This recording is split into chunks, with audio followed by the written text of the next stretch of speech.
did love school. I mean, I've always had very good grades and stuff, and so it was cutting. Um, Probably by November, um, Kittrell said, "Send some more. We got some more room." So they kept going down, and they finally reached my level, and I went about November, December, and we blended in with the college kids. I think totally maybe about 80 or 90 out of what 17, 1800 kids. The majority of the kids never went to school. I mean, you think about this: a child who was 6 or 7 in 1959, whose parents were not whose parents were not able to send them anywhere. They missed 5 years of formal education. Some of them were 13, 14 when the schools reopened. Some didn't go back, and unfortunately, I am positive there were some of the girls even pregnant. So you had kids with no education growing up. In my case, my best friend then was probably the smartest person to this day that I ever will know. He never went to school from that point on. Never went back, and that's the tragedy. One of the tragedies that we refer to locally as the lost generation. Those like me, 13 or 14 at the time, 18 when they reopened. Well, you're either married or you're out in the street. Drugs were coming in, starting to come in, even in the South. All those kinds of things started happening. So that when you talk about the impact of the schools, and yes, they closed some very, very terrible schools. The education we were getting probably was as poor as you could get, but at least we were in the framework, and that's what people miss.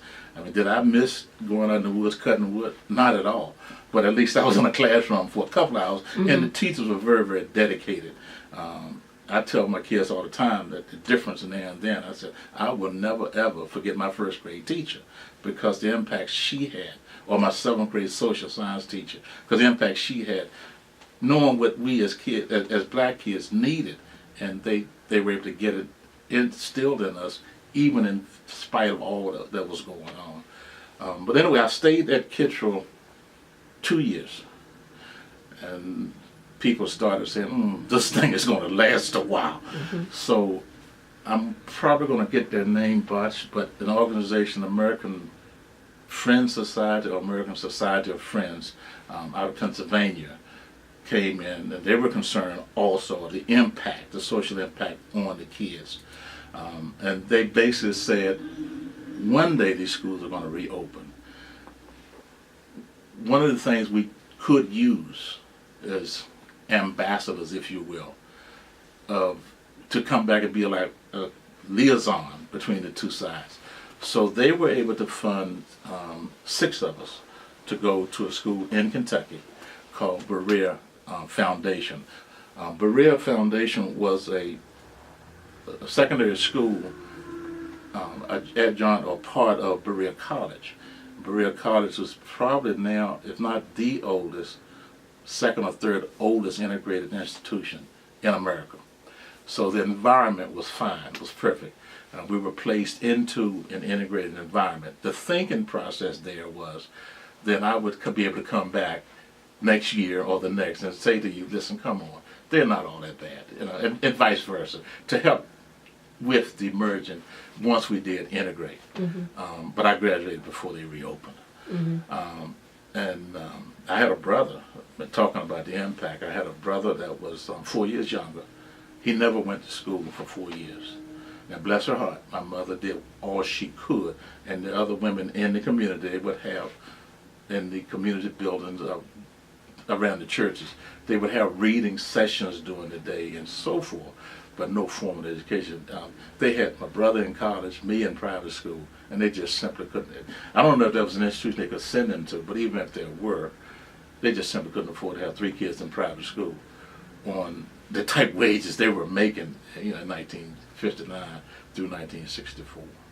So your brother, because he was 4 years younger, when he did go to school, he started in 1st grade, but he should have been in like 4th or 5th, right? Well, that's the time frame, but he was, let's see, this was 59, he was about 14.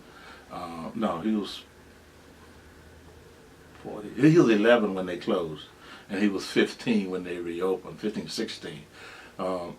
They started them in a level that they ended, and basically accelerated them as the almost like a Montessori concept. Okay. You even within the first semester, if you started performing at a higher level, then they would get you at that level. Okay. I think it took a year and a half, maybe two. His graduation date, if nothing had happened, I think he actually ended up graduating 2 years later than he otherwise would have. It may have been a year. I think it was 2 years after. I can tell you, I graduated in '66 from college. Yes, he ended up being 6 years behind me instead of the 4 years behind me. So he missed the equivalent of two. I mean, he was out of school 5 years, but he ended up losing 2 years, getting his degree 2 years later because of that. He was out of school 5 years, but as history will tell you, John Kennedy became president, obviously, when this was going on, and his brother Bobby, being the Attorney General, was very concerned about what was happening. He made that famous statement, if you will, on CBS one day about Prince Edward being equal to a country